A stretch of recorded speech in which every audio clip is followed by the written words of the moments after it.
Okay, let's drift off to sleep. Today you'll be listening and dozing off on a warm afternoon at Grandma and Grandpa's at Gull Harbor.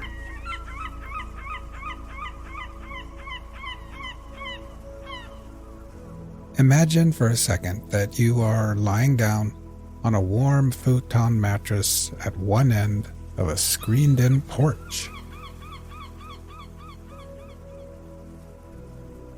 The porch faces the harbor, the bay, and the ocean on the horizon.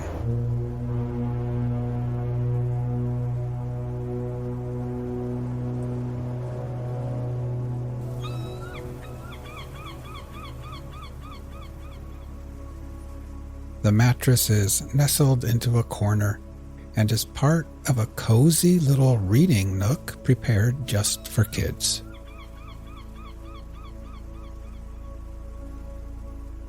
There is a little bookshelf there full of comics, magazines, crosswords, and children's books. There are new books and worn-out books. The Hardy Boys, Nancy Drew, books about dinosaurs and horses and sea life, and all kinds of stories about kids getting into summer adventures together.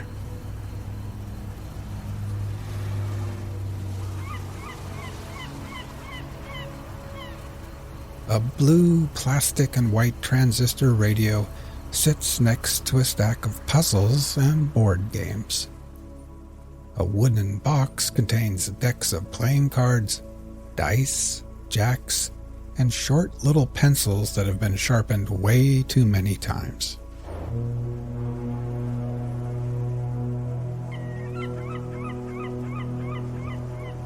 Now, while imagining laying here, let's get nice and relaxed. First, close your eyes and just become aware of your breathing, feeling your chest gently rise and fall again.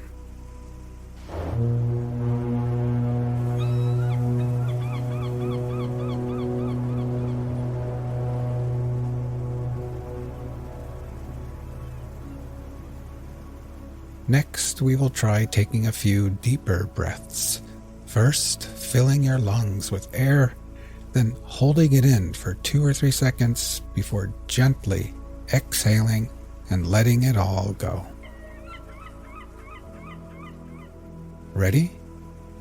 Breathe in deeply, hold for 3, 2, 1, and then exhale.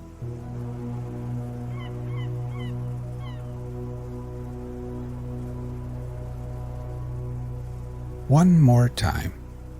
Breathe in deeply, hold for 3, 2, 1, and exhale.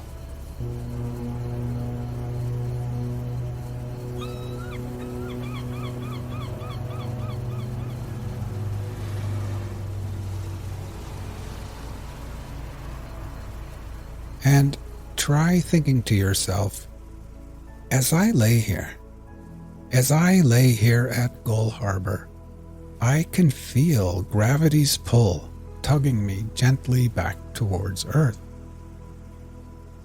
With every exhale, I can feel my feet, my ankles, calves, knees, and my legs becoming heavier and more relaxed.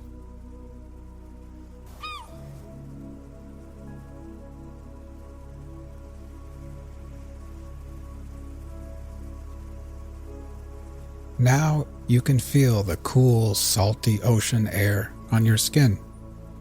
It would almost be too cold if it wasn't for the wonderful afternoon sun shining down on you perfectly.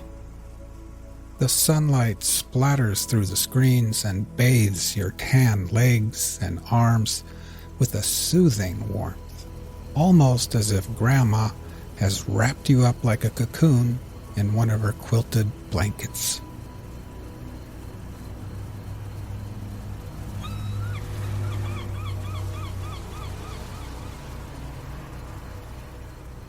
Inside the house, the TV is on, and you can hear Grandma and Grandpa moving around after lunch. Dr. James Wolner, huh? It rhymes with B-R-O-W-E-R. Why do you have that G-H in there? To make it difficult for quizmasters? Yes. Is that what You know that they too will soon be taking their afternoon nap in their rooms. But you've got the whole porch to yourself, and your belly feels nice and warm and perfectly satisfied. Today, Grandma made clam chowder and grilled cheese sandwiches. You enjoyed the hot soup and warm, soft cheese, and then you washed it down with a glass of fresh, cold milk.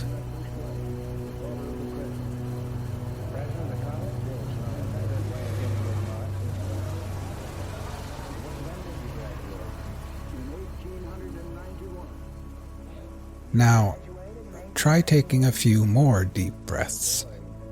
First, filling your lungs with air, holding it there briefly before gently exhaling and letting it all go. Ready? Breathe in deeply, hold for 3, 2, 1, and then exhale.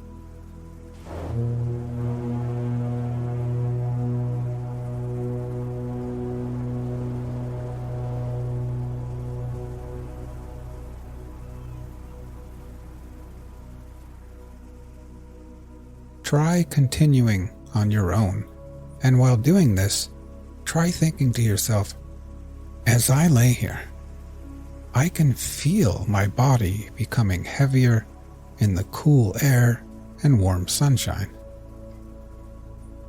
With each exhale, I can feel my hands and arms and my torso becoming heavier and heavier and more relaxed.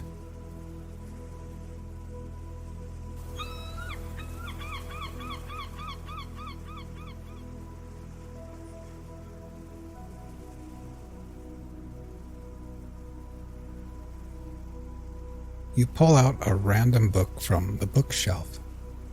This one is called Summer Friends, and on the cover is a picture of a little girl in a red dress with white polka dots.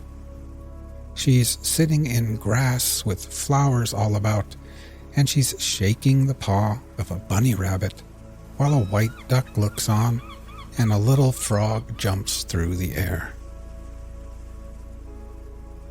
You decide that you're just too sleepy to read right now, so you set the book down and lay back and think about the day. It's no wonder you're sleepy and tired. In the morning, after breakfast, Grandma rubbed coconut-scented sunscreen on your face and arms, and then Grandpa took you with him in the old rusty truck to the hardware store. There he drank coffee and laughed with old bearded men wearing high rubber boots.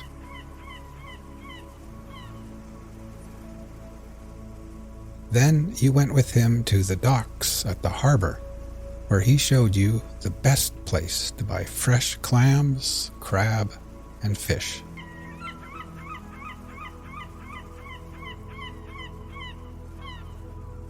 The docks were bustling with activity.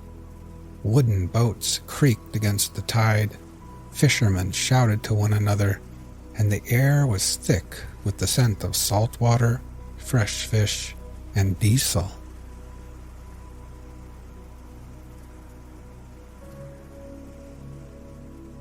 As you continue to breathe deeply and then exhale, try thinking to yourself, as I lay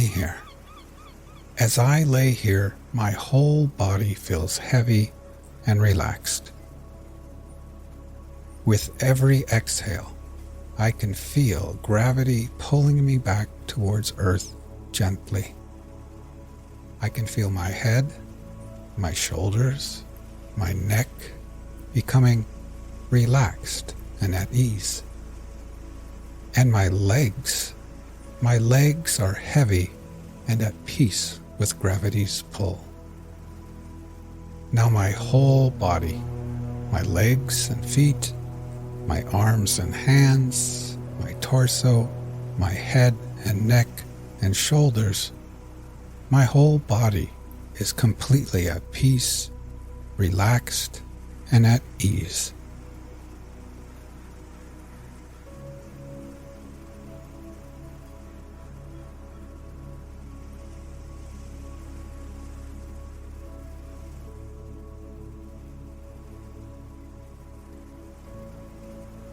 In the late morning, after coming back to the house with Grandpa, you had borrowed his binoculars and walked up Whalebone Hill, where you could see everything far and wide. The little town of Gull Harbor, the fishing boats and ships at sea, the car ferry full of tourists headed to the islands, the seagulls, and kids riding bikes and scooters along the streets below. Then, up on Whalebone Hill, you had finally flown your brand new kite, a beautiful purple kite with a long white tail. It climbed higher and higher and higher through the coastal winds, tugging on your tired arms like a heavy fish on the end of the line.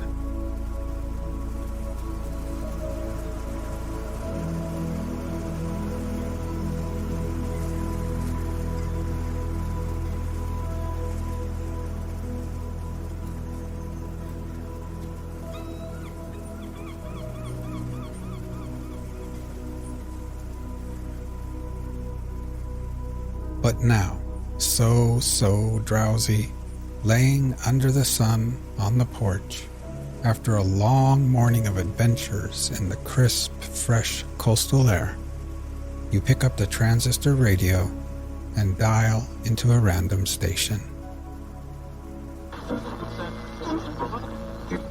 The Young King by Oscar Wilde, to Margaret Lady Brooke, the Rani of Sarawak. It was the night before the day fixed for his coronation, and the young king was sitting alone in his beautiful chamber. And then you set the radio down, lay back, and close your eyes. And had retired to the great hall of the palace to receive a few last lessons from the professor of etiquette.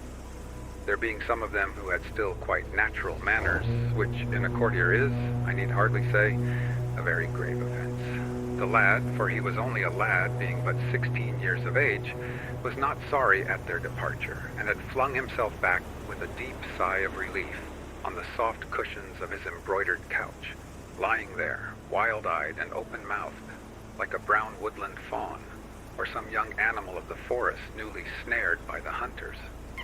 And indeed it was the hunters who had found him, coming upon him almost by chance, as, bare-limbed and pipe in hand, he was following the flock of the poor goat-herd who had brought him up, and whose son he had always fancied himself to be. The child of the old king's only daughter by a secret marriage with one much beneath her in station, a stranger, some said, who, by the wonderful magic of his lute-playing, had made the young princess love him, while others spoke of an artist from Rimini, to whom the princess had shown much, perhaps too much honor, and who had suddenly disappeared from the city, leaving his work in the cathedral unfinished. He had been, when but a week old, stolen away from his mother's side as she slept, and given into the charge of a common peasant and his wife, who were without children of their own, and lived in a remote part of the forest, more than a day's ride from the town.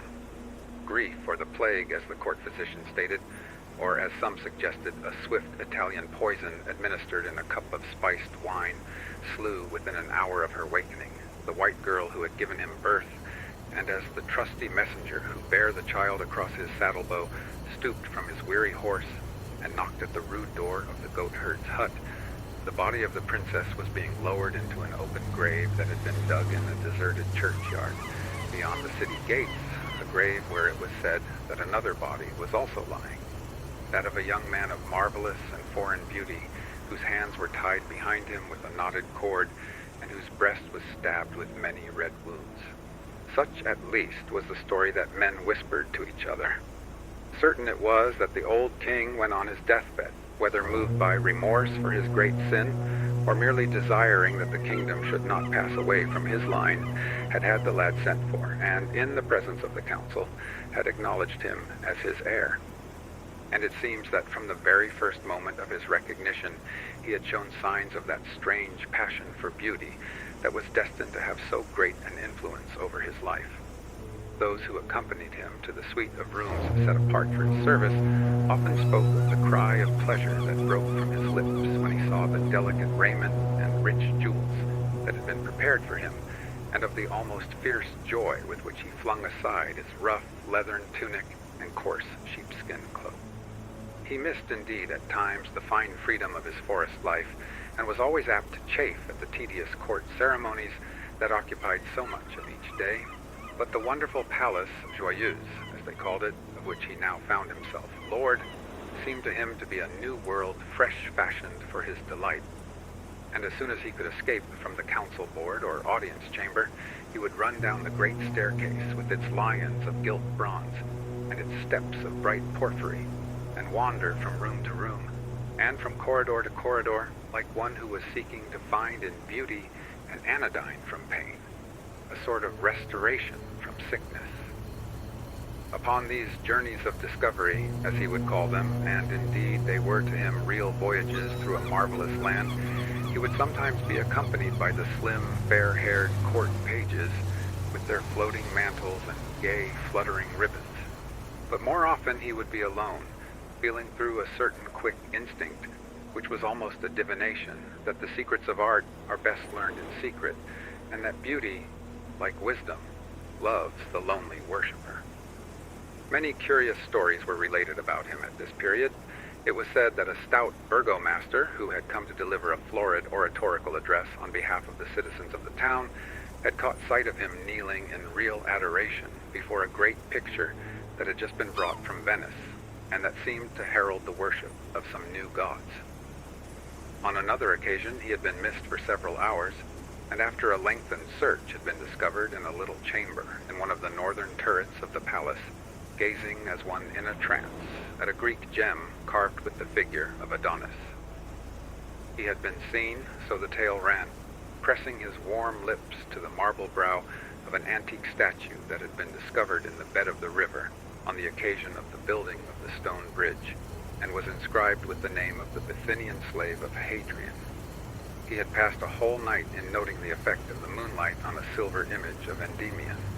All rare and costly materials had certainly a great fascination for him, and in his eagerness to procure them he had sent away many merchants, some to traffic for amber with the rough fisher folk of the North Seas, some to Egypt to look for that curious green turquoise which is found only in the tombs of kings, and is said to possess magical properties, some to Persia for silken carpets and painted pottery, and others to India to buy gauze and stained ivory, moonstones and bracelets of jade, sandalwood and blue enamel, and shawls of fine wool. But what had occupied him most was the robe he was to wear at his coronation, the robe of tissued gold, and the ruby-studded crown, and the scepter with its rows and rings of pearls.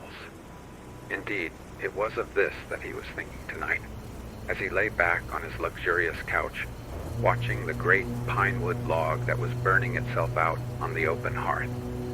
The designs, which were from the hands of the most famous artists of the time, had been submitted to him many months before, and he had given orders that the artificers were to toil night and day to carry them out, and that the whole world was to be searched for jewels that would be worthy of their work. He saw himself in fancy standing at the high altar of the cathedral in the fair raiment of a king, and a smile played and lingered about his boyish lips, and lit up with a bright luster his dark woodland eyes. After some time he rose from his seat, and leaning against the carved penthouse of the chimney, looked round at the dimly lit room. The walls were hung with rich tapestries representing the triumph of beauty. A large press inlaid with agate and lapis lazuli filled one corner, and facing the window stood a curiously wrought cabinet with lacquer panels of powdered and mosaicked gold, on which were placed some delicate goblets of Venetian glass and a cup of dark-veined onyx. Pale poppies were broidered on the silk coverlet of the bed, as though they had fallen from the tired hands of sleep, and tall reeds of fluted ivory bear up the velvet canopy, from which great tufts of ostrich plumes sprang like white foam to the pallid silver of the fretted ceiling. A laughing narcissus in green bronze held a polished mirror above its head. On the table stood a flat bowl of amethyst.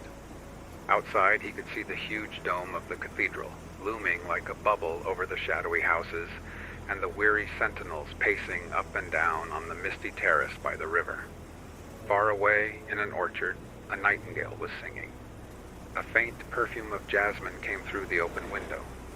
He brushed his brown curls back from his forehead, and taking up a lute, let his fingers stray across the chords.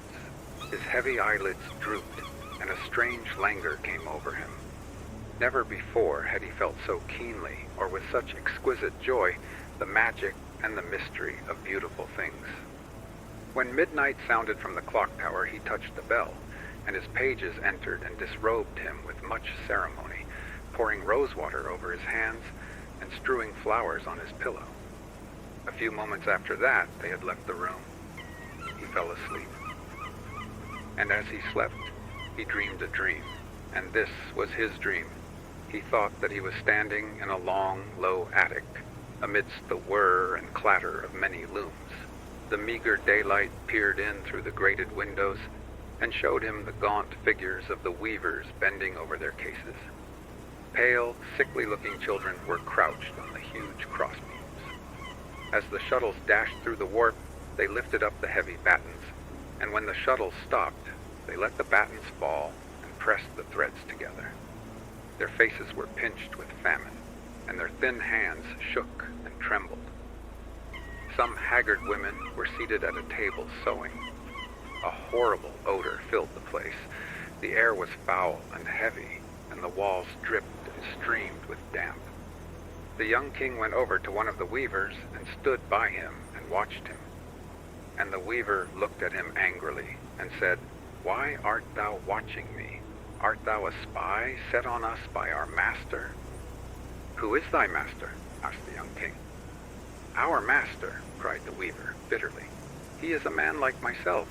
Indeed, there is but this difference between us, that he wears fine clothes while I go in rags, and that while I am weak from hunger, he suffers not a little from overfeeding."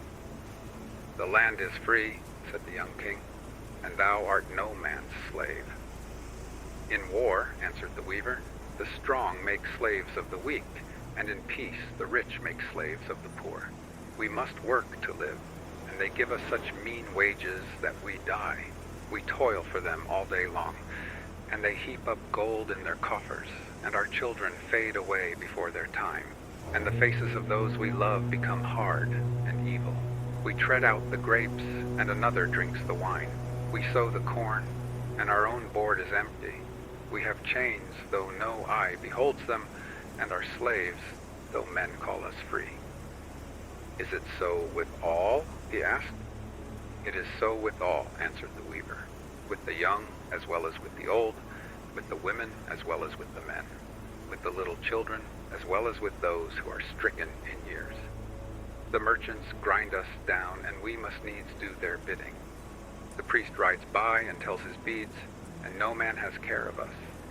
Through our sunless lanes creeps poverty with her hungry eyes, and sin with his sodden face follows close behind her. Misery wakes us in the morning, and shame sits with us at night. But what are these things to thee? Thou art not one of us. Thy face is too happy." And he turned away, scowling, and threw the shuttle across the loom, and the young king saw that it was threaded with a thread of gold. And a great terror seized upon him, and he said to the weaver, "What robe is this that thou art weaving?" "It is the robe for the coronation of the young king," he answered. "What is that to thee?" And the young king gave a loud cry and woke, and lo, he was in his own chamber, and through the window he saw the great honey-colored moon hanging in the dusky air. And he fell asleep again and dreamed, and this was his dream. He thought that he was lying on the deck of a huge galley that was being rowed by 100 slaves. On a carpet by his side, the master of the galley was seated. He was black as ebony, and his turban was of crimson silk. Great earrings of silver dragged down the thick lobes of his ears, and in his hands he had a pair of ivory scales.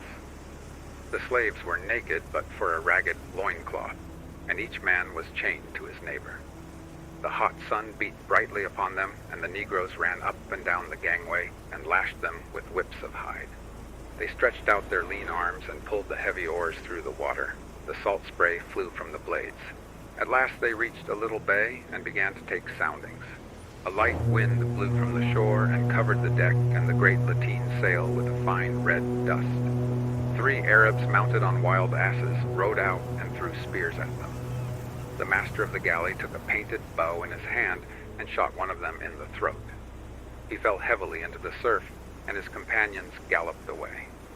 A woman wrapped in a yellow veil followed slowly on a camel, looking back now and then at the dead body.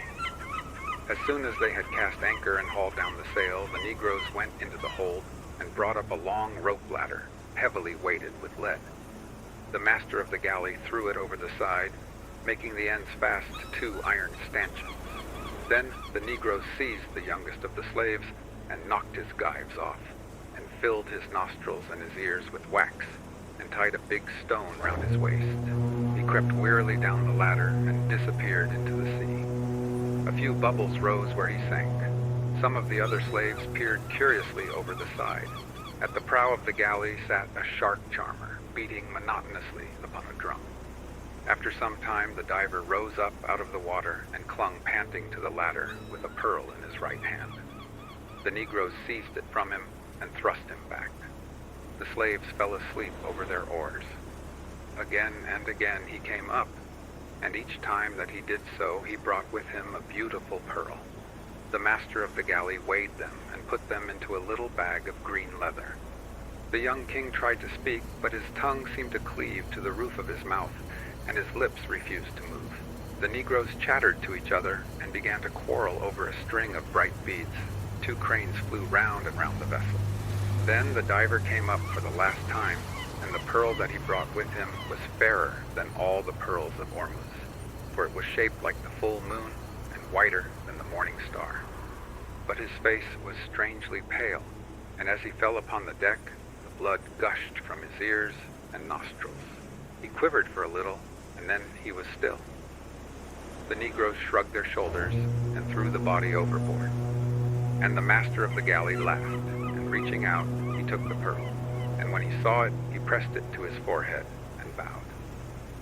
"It shall be," he said, "for the scepter of the young king," and he made a sign to the Negroes to draw up the anchor. And when the young king heard this, he gave a great cry and woke, and through the window he saw the long gray fingers of the dawn clutching at the fading stars. And he fell asleep again and dreamed, and this was his dream. He thought that he was wandering through a dim wood, hung with strange fruits and with beautiful poisonous flowers. The adders hissed at him as he went by, and the bright parrots flew screaming from branch to branch. Huge tortoises lay asleep upon the hot mud. The trees were full of apes and peacocks. On and on he went, till he reached the outskirts of the wood, and there he saw an immense multitude of men toiling in the bed of a dried-up river. They swarmed up the crag like ants. They dug deep pits in the ground and went down into them. Some of them cleft the rocks with great axes. Others gravelled in the sand. They tore up the cactus by its roots and trampled on the scarlet blossoms. They hurried about, calling to each other, and no man was idle. From the darkness of a cavern, Death and Avarice watched them, and Death said, "I am weary. Give me a third of them, and let me go." But Avarice shook her head. "They are my servants," she answered. And Death said to her, "What hast thou in thy hand?" "I have 3 grains of corn," she answered. "What is that to thee?" "Give me one of them," cried Death, "to plant in my garden, only one of them, and I will go away." "I will not give thee anything," said Avarice, and she hid her hand in the fold of her raiment. And Death laughed, and took a cup, and dipped it into a pool of water, and out of the cup rose eggs. She passed through the great multitude, and a third of them lay dead. A cold mist followed her, and the water snakes ran by her side. And when Avarice saw that a third of the multitude was dead, she beat her breast and wept. She beat her barren bosom and cried aloud. Thou hast slain a third of my servants, she cried. Get thee gone.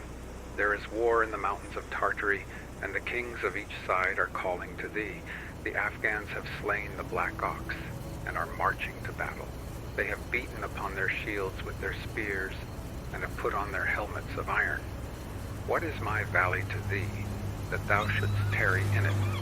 Get thee gone, and come here no more. Nay, answered Death, but till thou hast given me a grain of corn, I will not go. But Avarice shut her hand and clenched her teeth. I will not give thee anything, she muttered. And Death laughed and took up a black stone and threw it into the forest. And out of a thicket of wild hemlock came Fever in a robe of flame. She passed through the multitude and touched them, and each man that she touched died. The grass withered beneath her feet as she walked. And Avarice shuddered and put ashes on her head. Thou art cruel, she cried. Thou art cruel. There is famine in the walled cities of India, and the cisterns of Samarkand have run dry. There is famine in the walled cities of Egypt, and the locusts have come up from the desert. The Nile has not overflowed its banks, and the priests have cursed Isis and Osiris. Get thee gone to those who need thee, and leave me my servants.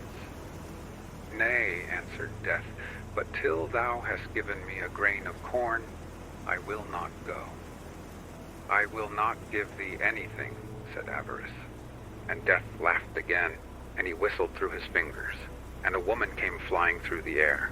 Plague was written upon her forehead, and a crowd of lean vultures wheeled round her. She covered the valley with her wings, and no man was left alive. And Avarice fled shrieking through the forest, and Death leaped upon his red horse and galloped away, and his galloping was faster than the wind. And out of the slime at the bottom of the valley crept dragons and horrible things with scales, and the jackals came trotting along the sand, sniffing up the air with their nostrils. And the young king wept and said, Who were these men, and for what were they seeking? For rubies for a king's crown, answered one who stood behind him. And the young king started, and turning round he saw a man habited as a pilgrim, and holding in his hand a mirror of silver, and he grew pale, and said, For what king? And the pilgrim answered, Look in this mirror, and thou shalt see him. And he looked in the mirror, and seeing his own face, he gave a great cry and woke, and the bright sunlight was streaming into the room, and from the trees of the garden and pleasaunce the birds were singing. And the chamberlain and the high officers of state came in and made obeisance to him, and the pages brought him the robe of tissued gold, and set the crown and the scepter before him. And the young king looked at them, and they were beautiful. More beautiful were they than aught that he had ever seen. But he remembered his dreams, and he said to his lords, Take these things away, for I will not wear them. And the courtiers were amazed, and some of them laughed, for they thought that he was jesting. But he spake sternly to them again, and said, Take these things away, and hide them from me. Though it be the day of my coronation, I will not wear them. For on the loom of sorrow, and by the white hands of pain, has this my robe been woven. There is blood in the heart of the ruby, and death in the heart of the pearl. And he told them his 3 dreams. And when the courtiers heard them, they looked at each other and whispered, saying, Surely he is mad. For what is a dream but a dream, and a vision but a vision? They are not real things that one should heed them. And what have we to do with the lives of those who toil for us? Shall a man not eat bread till he has seen the sower, nor drink wine till he has talked with the vine dresser? And the chamberlain spake to the young king, and said, My lord, I pray thee set aside these black thoughts of thine, and put on this fair robe, and set this crown upon thy head. For how shall the people know that thou art a king, if thou hast not a king's raiment? And the young king looked at him. Is it so indeed? He questioned. Will they not know me for a king, if I have not a king's raiment? They will not know thee, my lord, cried the chamberlain. I had thought that there had been men who were king-like, he answered. But it may be as thou sayest. And yet I will not wear this robe, nor will I be crowned with this crown. But even as I came to the palace, so will I go forth from it. And he bade them all leave him, save one page whom he kept as his companion, a lad a year younger than himself. Him he kept for his service, and when he had bathed himself in clear water, he opened a great painted chest, and from it he took the leathern tunic and rough sheepskin cloak that he had worn when he had watched on the hillside the shaggy goats of the goat herd. These he put on, and in his hand he took his rude shepherd's staff. And the little page opened his big blue eyes in wonder, and said, smiling to him, My lord, I see thy robe and thy scepter, but where is thy crown? And the young king plucked a spray of wild briar that was climbing over the balcony, and bent it, and made a circlet of it, and set it on his own head. This shall he my crown, he answered. And thus attired he passed out of his chamber into the great hall, where the nobles were waiting for him.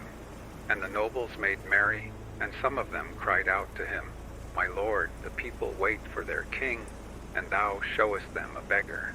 And others were wroth, and said, He brings shame upon our state, and is unworthy to be our master.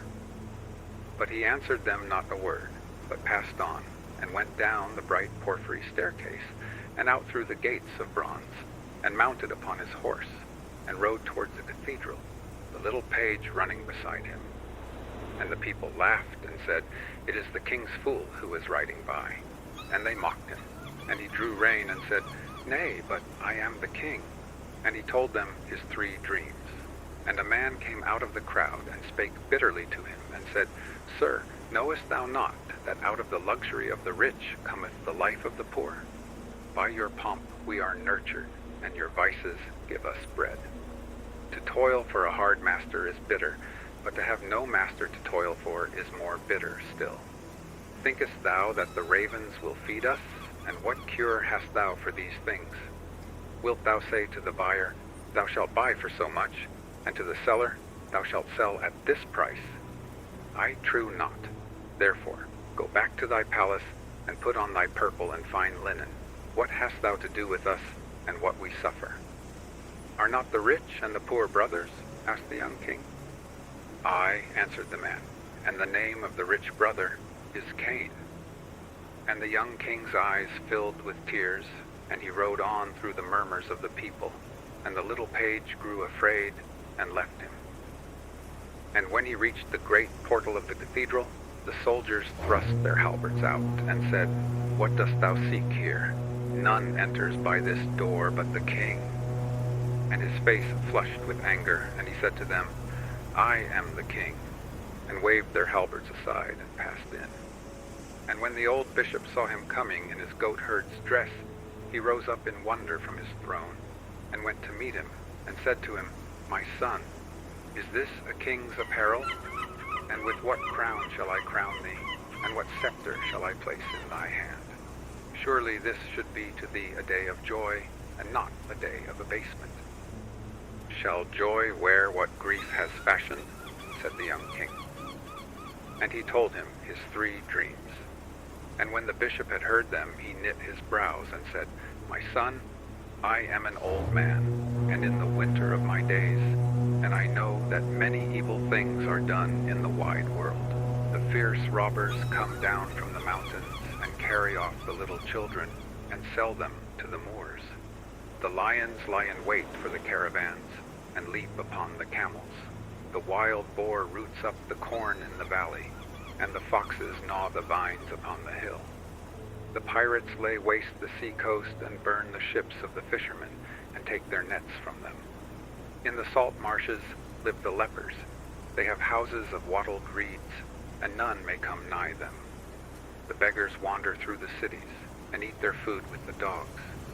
Canst thou make these things not to be? Wilt thou take the leper for thy bedfellow, and set the beggar at thy board? Shall the lion do thy bidding, and the wild boar obey thee? Is not he who made misery wiser than thou art? Wherefore I praise thee not for this that thou hast done, but I bid thee ride back to the palace, and make thy face glad, and put on the raiment that beseemeth a king, and with the crown of gold I will crown thee, and the scepter of pearl will I place in thy hand. And as for thy dreams, think no more of them. The burden of this world is too great for one man to bear, and the world's sorrow too heavy for one heart to suffer. Sayest thou that in this house? Said the young king, and he strode past the bishop, and climbed up the steps of the altar, and stood before the image of Christ. He stood before the image of Christ, and on his right hand and on his left were the marvelous vessels of gold, the chalice with the yellow wine, and the vial with the holy oil.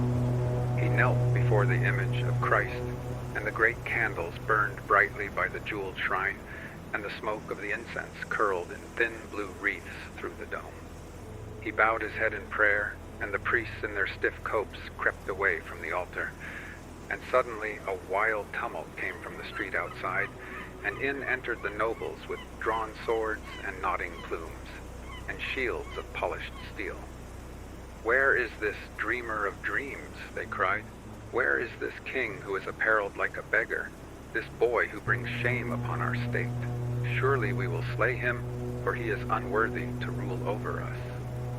And the young king bowed his head again and prayed. And when he had finished his prayer, he rose up, and turning round he looked at them sadly. And lo, through the painted windows came the sunlight streaming upon him, and the sunbeams wove round him a tissued robe that was fairer than the robe that had been fashioned for his pleasure.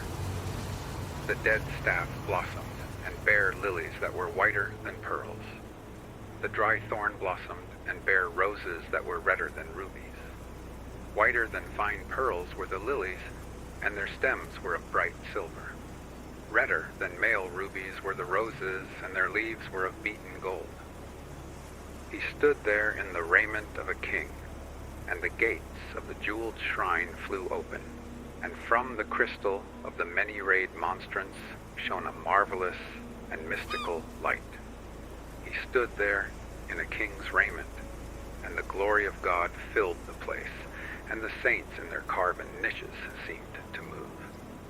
In the fair raiment of a king he stood before them, and the organ pealed out its music, and the trumpeters blew upon their trumpets, and the singing boys sang, and the people fell upon their knees in awe, and the nobles sheathed their swords and did homage, and the bishop's face grew pale, and his hands trembled.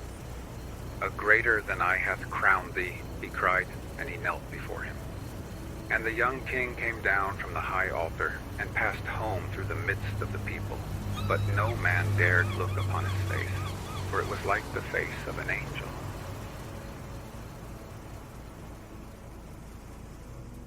The Selfish Giant by Oscar Wilde. Every afternoon, as they were coming from school, the children used to go and play in the giant's garden. It was a large, lovely garden with soft green grass. Here and there over the grass stood beautiful flowers like stars, and there were 12 peach trees that, in the springtime, broke out into delicate blossoms of pink and pearl, and in the autumn bore rich fruit. The birds sat on the trees and sang so sweetly that the children used to stop their games in order to listen to them. "How happy we are here," they cried to each other. One day, the giant came back. He had been to visit his friend, the Cornish ogre, and had stayed with him for 7 years. After the 7 years were over, he had said all that he had to say, for his conversation was limited, and he determined to return to his own castle. When he arrived, he saw the children playing in the garden. "What are you doing here?" he cried in a very gruff voice, and the children ran away. "My own garden is my own garden," said the giant.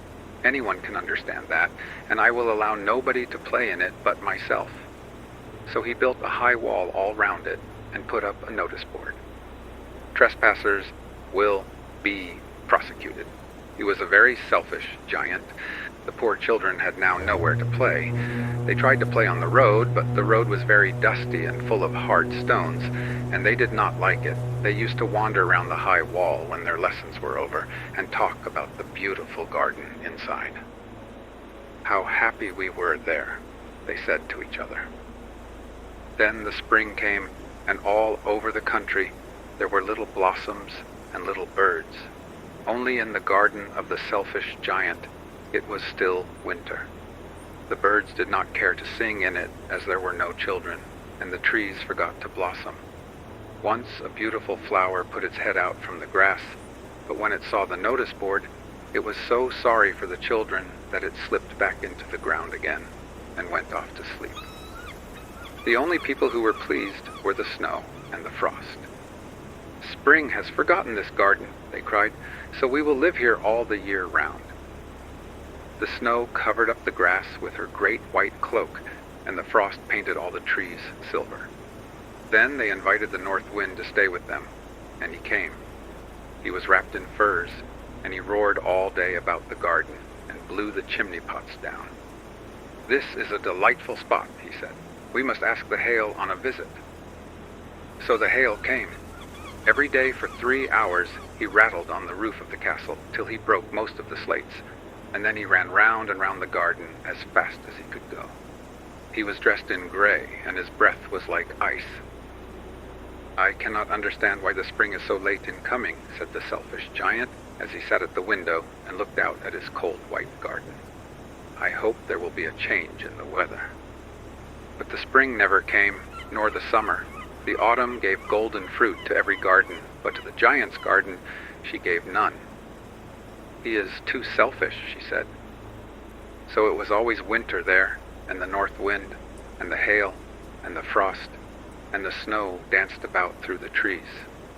One morning the giant was lying awake in bed when he heard some lovely music. It sounded so sweet to his ears that he thought it must be the king's musicians passing by. It was really only a little linnet singing outside his window, but it was so long since he had heard a bird sing in his garden that it seemed to him to be the most beautiful music in the world. Then the hail stopped dancing over his head, and the north wind ceased roaring, and a delicious perfume came to him through the open casement. "I believe the spring has come at last," said the giant, and he jumped out of bed and looked out. What did he see? He saw a most wonderful sight. Through a little hole in the wall the children had crept in, and they were sitting in the branches of the trees. In every tree that he could see there was a little child, and the trees were so glad to have the children back again that they had covered themselves with blossoms and were waving their arms gently above the children's heads. The birds were flying about and twittering with delight, and the flowers were looking up through the green grass and laughing. It was a lovely scene, only in one corner it was still winter. It was the farthest corner of the garden, and in it was standing a little boy. He was so small that he could not reach up to the branches of the tree, and he was wandering all round it, crying bitterly. The poor tree was still quite covered with frost and snow, and the north wind was blowing and roaring above it. "Climb up, little boy," said the tree, and it bent its branches down as low as it could, but the boy was too tiny, and the giant's heart melted as he looked out. "How selfish I have been," he said. "Now I know why the spring would not come here. I will put that poor little boy on the top of the tree, and then I will knock down the wall, and my garden shall be the children's playground forever and ever." He was really very sorry for what he had done. So he crept downstairs and opened the front door quite softly and went out into the garden. But when the children saw him, they were so frightened that they all ran away, and the garden became winter again. Only the little boy did not run, for his eyes were so full of tears that he did not see the giant coming. And the giant stole up behind him and took him gently in his hand and put him up into the tree. and the tree broke at once into blossom, and the birds came and sang on it, and the little boy stretched out his 2 arms and flung them round the giant's neck and kissed him. And the other children, when they saw that the giant was not wicked any longer, came running back, and with them came the spring. "It is your garden now, little children," said the giant, and he took a great axe and knocked down the wall. And when the people were going to market at 12 o'clock, they found the giant playing with the children in the most beautiful garden they had ever seen. All day long they played, and in the evening they came to the giant to bid him goodbye. "But where is your little companion?" he said, "the boy I put into the tree." The giant loved him the best because he had kissed him. "We don't know," answered the children. "He has gone away." "You must tell him to be sure and come here tomorrow," said the giant. But the children said that they did not know where he lived and had never seen him before, and the giant felt very sad. Every afternoon when school was over, the children came and played with the giant, but the little boy whom the giant loved was never seen again. The giant was very kind to all the children, yet he longed for his first little friend, and often spoke of him. "How I would like to see him," he used to say. Years went over, and the giant grew very old and feeble. He could not play about any more, so he sat in a huge armchair and watched the children at their games, and admired his garden. "I have many beautiful flowers," he said, "but the children are the most beautiful flowers of all." One winter morning he looked out of his window as he was dressing. He did not hate the winter now, for he knew that it was merely the spring asleep, and that the flowers were resting.